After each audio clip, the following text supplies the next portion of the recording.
जो हमारे हमारे मुल्क की जो पुलिस है, प्रशासन है, कोई बड़ा अधिकारी है, कोई आईएएस है, आईपीएस है, कोई है, मैं देखता हूं कि इस मामले में जो हुकूमत चाहती है वही वो लोग करते हैं। खुफिया एजेंसियां भी, मैं खुफिया एजेंसियां के बारे में जो मैं बोल रहा हूँ वो जिम्मेदारी के साथ बोल रहा हूँ।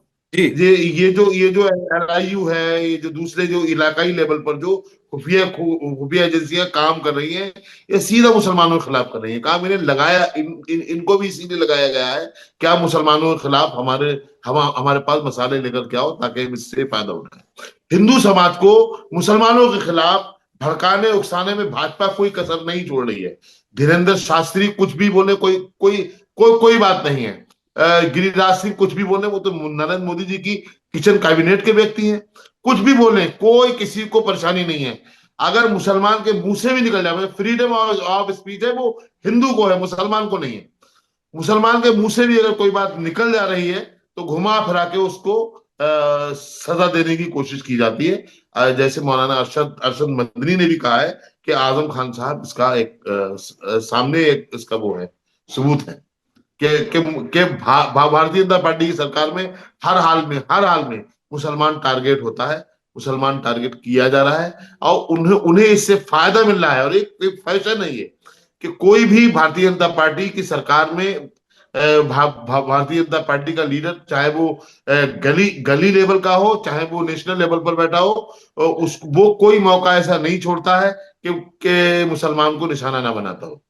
गलियों मेरा में जो बजरंग दल है, जो बहुत सारी भारतीय जनता पार्टी आरएसएस की झेली तंजीमें हैं, उनका एक ही काम है कि मुसलमानों को सताओ, मुसलमानों को मारो, मुसलमानों को पीटो। और मीडिया से लेकर के कोई भी इसकी आवाज उठाने की कोशिश नहीं करता। नहीं, स्टेट मिरर आपको जगह दे रहा है और आवाज उठा भी सकते हैं, जो अपनी बात है आप रख सकते हैं। मगर मेरा एक सवाल है कि मुसलमानों को किस तरह से बीजेपी सरकार दबा रही है, जो आप कहना चाह रहे हैं, या मदनी जी ने जो बयान दिया उसको बताया गया कि इस सरकार में मुसलमान कभी भी सिर उठाकर ना खड़ा हो सके, सरकार ऐसा चाह रही, तो किस तरह की आजादी चाह रहे हैं आप? देखो, बहुत सारे मसले हैं हमारे आपके सामने, और आप भी उनसे वाकिफ हैं। कहे ना आप, वो अलग बात है कि सबसे बड़ी बात यह है कि गाय सड़कों पर घूम रही है, किसी को एतराज नहीं। किसान गाय को मार रहा है, खेतों से भगा रहा है, खेतों में किसानों का गाय बेइंतहा नुकसान पहुंचा रही है, सड़क पर ट्रैफिक जाम हो रहा है, एक्सीडेंट हो रहे हैं, कोई किसी को लेना देना नहीं। गाय गाय का मांस कोई देश में खाए, इसका मुखालिफ मैं भी हूं, क्योंकि एक समाज जो है हमारा, जो एक बहुसंख्यक आबादी है, उसमें एक बहुत बड़ा हिस्सा है जो गाय गाय को अपनी माँ मानता है, माता माता कहता है, आस्था रखता है।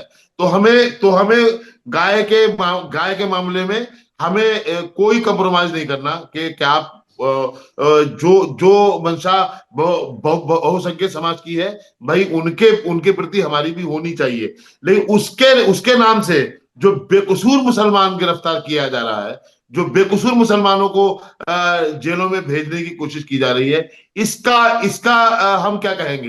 ये मुसलमानों को सताने के सिवा कुछ और भी हो सकता है क्या? बताएं हमें आप। इससे और एक मामला यही नहीं है, जिस मसले पर भी आप उंगली उठाएं, मुसलमान टारगेट है।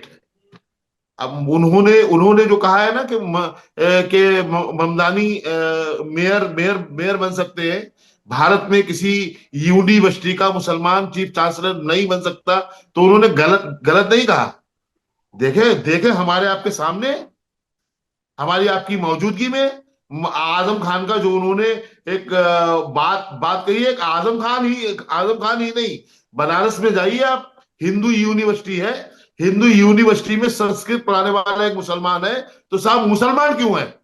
उस पर भी आपत्ति है। पढ़ा संस्कृत तो मुसलमान पढ़ा पढ़ा क्यों रहा है भाई? तालीम में को भी बांटेंगे आप, भाषा को भी बांटेंगे आप, किस किस चीज में बांटेंगे मुसलमानों को? मुसलमान और हिंदुओं में नफरत फैलाने के सिवा भाजपा ने कुछ नहीं किया है, और ऐसी नफरतों से किसी को